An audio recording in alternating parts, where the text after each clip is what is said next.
Police की छानबीन लगातार जारी है, चाहे वो एसआईटी की टीम हो, पुलिस हो, लगातार इस मामले में छानबीन करे क्योंकि 11 आरोपी अब भी पुलिस की गिरफ्त से दूर है। और इसी पर बातचीत करने के लिए श्याम तिवारी कानपुर से और सौरभ मिश्रा विक्रू से हमारे साथ जुड़े हुए हैं। सौरभ, पहले विक्रू की बात कर ली जाए।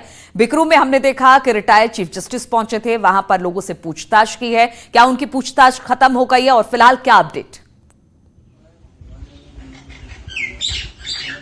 देखिए, जिस तरीके से पहले एसआईटी की टीम आती है और उसके बाद फिर रिटायर्ड जस्टिस की एक न्यायिक जो टीम आई थी, उन्होंने यहाँ पर गांव में दर्जनों ऐसे ग्रामीण थे जिनसे उन्होंने बात की, उनका दर्द जाना। तो कहीं ना कहीं जो 1995 से लेकर के जो डेटा मांगा गया है पुलिस का, वो ये वही वजह है कि उन्होंने जब बताया कि हम आज से नहीं, लगभग 2.5 दशक से इस दुर्दांत अपराधी का शिकार हो रहे थे। दुर्दांत अपराधी जिसकी जमीन पर पैर रख देता था, वो जमीन उसके नाम हो जाती थी और अगर कोई व्यक्ति उसका विरोध करता था तो उसे मौत की सजा मिलती थी।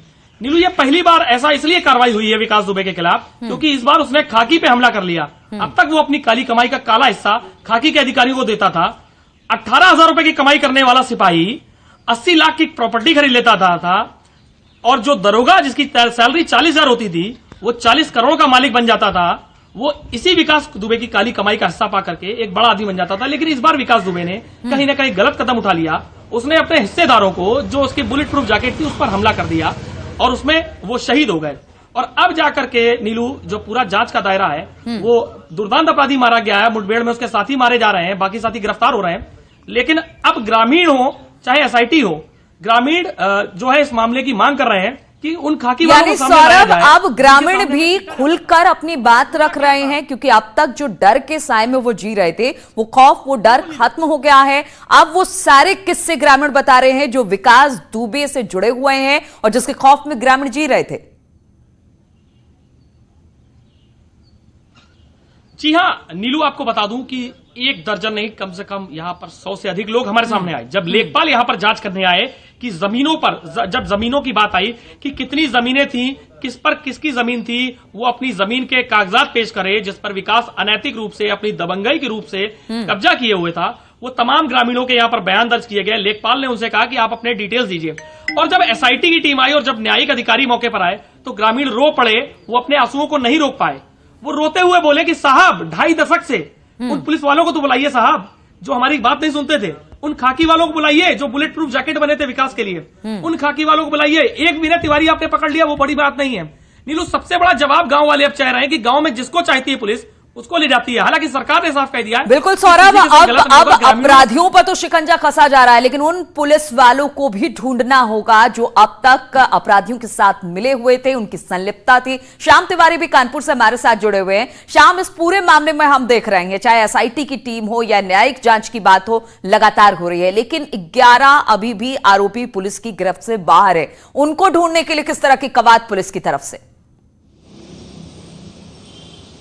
बिल्कुल, अभी भी 11 जो नामजद अपराधी हैं वो फरार चल रहे हैं। जिस तरीके से शशिकांत ने कल खुलासा किया, उसने तमाम वो नाम बताए जो घटना में शामिल थे। हालांकि ये वही नाम है जो कि एफआईआर में पहले से दर्ज हैं, लेकिन पुलिस ने अपनी तफ्तीश का दायरा जरूर बढ़ा दिया है क्योंकि मुंबई से पकड़ा गया गुड्डन त्रिवेदी, उसको भी पुलिस शोभेपुर थाने ले आई है। उसकी 4 दिन की ट्रांजिट रिमांड मिली है। उससे भी पूछताछ की जा रही है कि उसकी किस तरीके की भूमिका थी इस पूरे मामले में। इसके अलावा तमाम जो टीमें हैं पहले काम कर रही थी, वो अभी भी काम कर रही हैं। तमाम जो दुर्दांत हैं जो विकास के साथ में रह करके आपराधिक वारदातों को अंजाम दिया करते थे, उनकी धरपकड़ का सिलसिला लगातार जारी है। पुलिस ने गांव पे भी डेरा डाल रखा है। इसके अलावा तमाम वो जगह जहां पर उनको इनके साथियों के छिपे होने की या होने की जानकारी मिल रही है, वहां पर पुलिस दबी से दे रही है। जी नीलू, तो श्याम, गुड्डन को अभी फिलहाल कहां पर रखा गया, कहां पर उससे पूछताछ हो रही है और किस तरह के खुलासे हुए हैं, कुछ पुलिस बता पा रही है? हालांकि बहुत सारी चीजें पुलिस नहीं बता रही है, जो छापेमारी हो रही है या फिर जो पूछताछ हो रही है, फिर भी कुछ खुलासे गुड्डन की तरफ से अब तक?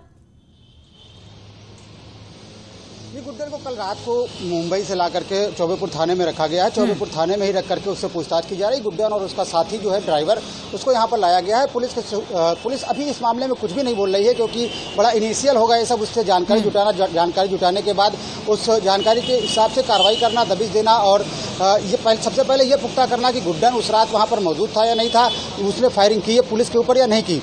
क्योंकि जब गुड्डन फरार हुआ था तो पुलिस ने, कानपुर देहात की पुलिस ने एक पोस्टर जारी किया था। उस पोस्टर में गुड्डन का फोटो था, लेकिन जब मुंबई एटीएस ने गुड्डन को मुंबई में गिरफ्तार किया तब कानपुर पुलिस की तरफ से एक बयान आया कि ये नामजद अपराधी अभी नहीं है। लेकिन जैसे जैसे उसकी भूमिका का खुलासा हुआ तो पुलिस मुंबई गई और उसको लेकर के यहाँ पर आई है। तो अब उससे पूछताछ की जा रही है, पहले उसकी भूमिका जांची जाएगी। इसके अलावा ये देखा जाएगा किस तरीके से वह विकास के साथ तमाम अपराधों में लिप्त था। बताया जाता है कि ये दूध का कारोबार किया करता था, लेकिन विकास के साथ संपर्क में आने के बाद अचानक ये अमीर बना और इसके बाद पंचायत सदस्य भी बन गया था। जी बिल्कुल, तो गुड्डन से पूछताछ चल रही है, उसकी भूमिका की जांच हो रही है, किस मामले में किस तरह से उसकी संलिप्तता थी। बहुत बहुत शुक्रिया आप दोनों का हमारे साथ जुड़ने के लिए और तमाम जानकारी हमसे साझा करने के लिए। तो किस तरह से अब इस पूरे मामले को लेकर लगातार पुलिस की छानबीन चल रही है। अभी तक 11 आरोपी हालांकि पुलिस की गिरफ्त से बाहर हैं, लेकिन और इस वक्त एक खबर आ रही, कानपुर शूटआउट में एक बड़ा खुलासा हुआ है। बार बार विकास दुबे अपनी गाड़ी बदल रहा था, सुरक्षा कारणों की वजह से कार पलटने पर पीछे के दरवाजे से भागा विकास। तो उस दिन क्या हुआ, जबकि उज्जैन से पुलिस लेकर आ रही थी, पीछा करने पर विकास ने 3 राउंड फायर किया है। एसटीएफ के सीने में गोली लगी और बुलेट प्रूफ जैकेट ने उनकी जान बचाई। हालांकि गोली उनको टारगेट करके मारी गई थी, लेकिन बुलेट प्रूफ जैकेट पहन रखा था उन्हें और इसलिए उनकी जान बच गई। बार बार बदली जा रही थी विकास की कार। अब इस तरह की खबर आ रही है, उज्जैन से जब कानपुर लेकर आया जा रहा था विकास को, तो उस दौरान सुरक्षा कारणों की वजह से लगातार गाड़ी बदली गई, क्योंकि सवाल उठ रहे थे कि कैसे एक गाड़ी से दूसरी गाड़ी, आप पहले विकास को दूसरी गाड़ी में पाया गया, फिर दूसरी गाड़ी में, इस पर भी सवाल उठ रहे थे।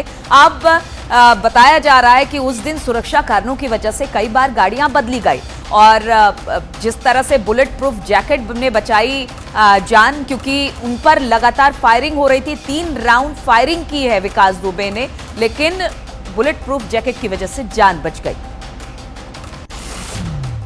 और फिरोजाबाद